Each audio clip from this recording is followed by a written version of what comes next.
Who Settled the West? A Bobbie Kalman book from the Life in the Old West series. Sailing to America. Many Americans moved from the east to the west, but they were not the only settlers. Hundreds of thousands of immigrants from Europe and Asia also came to settle in the west. An immigrant is a person who leaves his or her country to live in another country. Immigrants crossed oceans to begin new lives. A different world. Many immigrants came from countries that were very different from North America. European and Asian cities have been around for hundreds of years.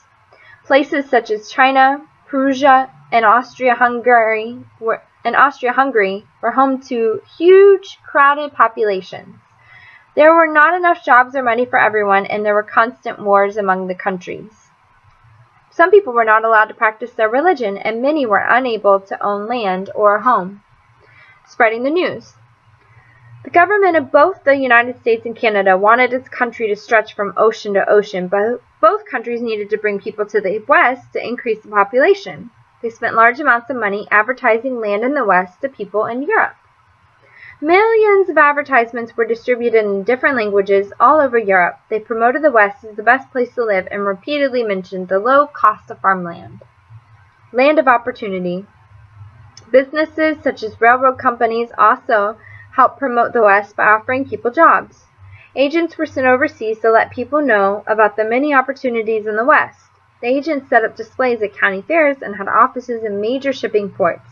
They encouraged people to move to the West and offered to help immigrants with moving arrangements. The government even paid hundreds of Western settlers to go back to the European homelands and spread the word about moving to the West. People around the world began to see the West as the answer to all their problems. It offered cheap land, religious freedom, no taxes, and plenty of jobs. People were willing to leave their home and family behind to go after their dreams in North America. Difficult journey. Those who decided to move west had a tough journey ahead of them. Most settlers had little money and could not afford to travel in comfort. Communicating with officials, agents, and other passengers was difficult because everyone spoke different languages. Sickness at sea. Some immigrants traveled hundreds of miles to board ships that took them across the ocean to North America. This ocean voyage took 7 days in good weather, but could be 3 weeks long if there were storms. Many passengers became violently seasick and dehydrated. The ships were crowded and dangerous diseases spread among the passengers.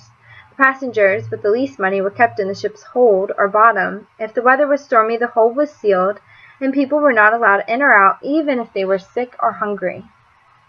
Although it was sad to say goodbye to family and friends, these immigrants set sail for North America with high hopes and big dreams. The immigrants arrived. When the immigrants arrived in North America, they were given a checkup. If a doctor decided that someone was unhealthy, he or she was sent back home. Sometimes sick children were separated from their family because the parents could not afford to buy a ticket to go home with their child. They could not afford to buy a ticket to go home with their child.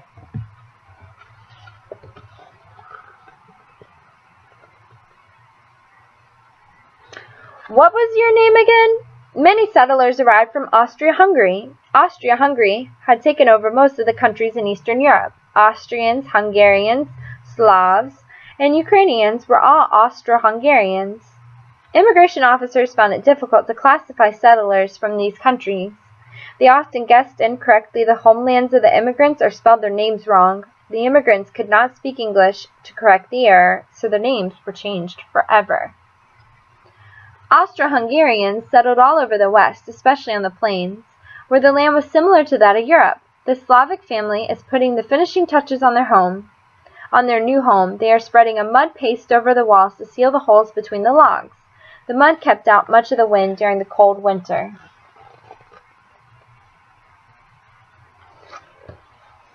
Each culture within Austria-Hungary had its own religion, language, and lifestyle. Immigrants from Romania, Hungary, Poland, and Ukraine left their homeland to escape the terrible conditions of war, starvation, and unemployment. These Yugoslav immigrants gather for a photograph in their new country. Many are wearing the traditional clothing of their homeland.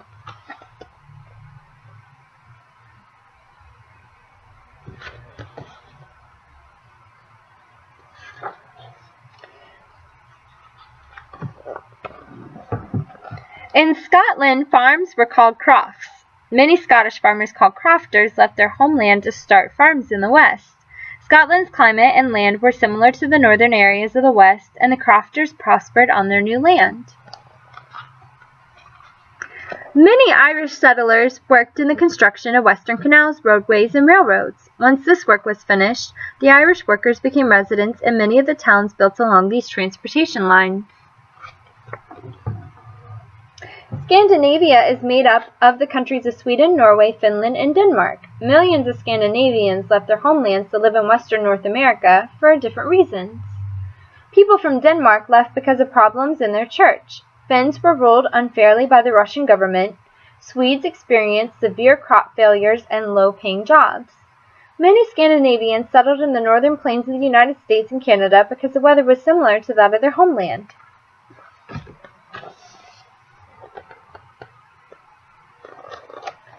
Icelanders left their homes to escape a food shortage. Many settled in Gimli, Manitoba.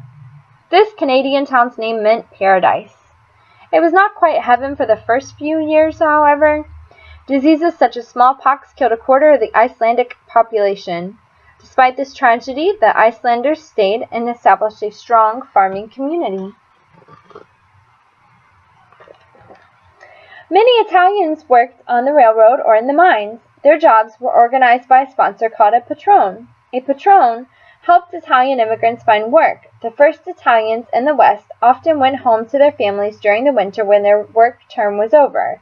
As the towns became more developed, however, they brought their families to live in the West and made it their permanent home.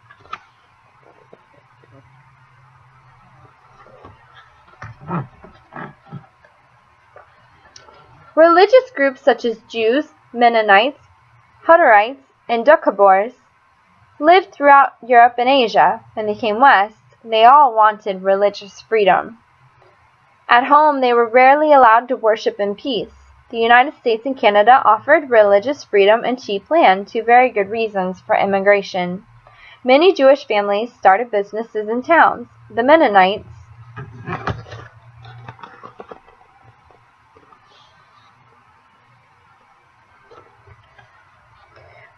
often lived together in large houses. Hutterites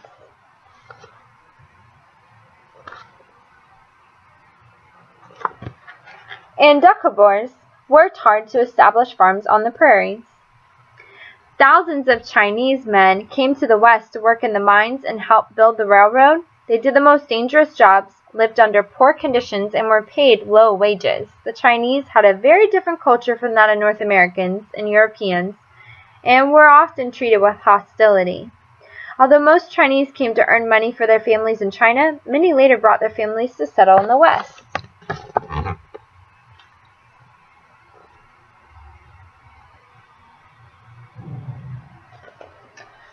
Most Japanese settlers did not begin arriving until the early 1900s. By this time, many western towns were built and well established. Most Japanese immigrants settled in these towns and started restaurants and other service businesses.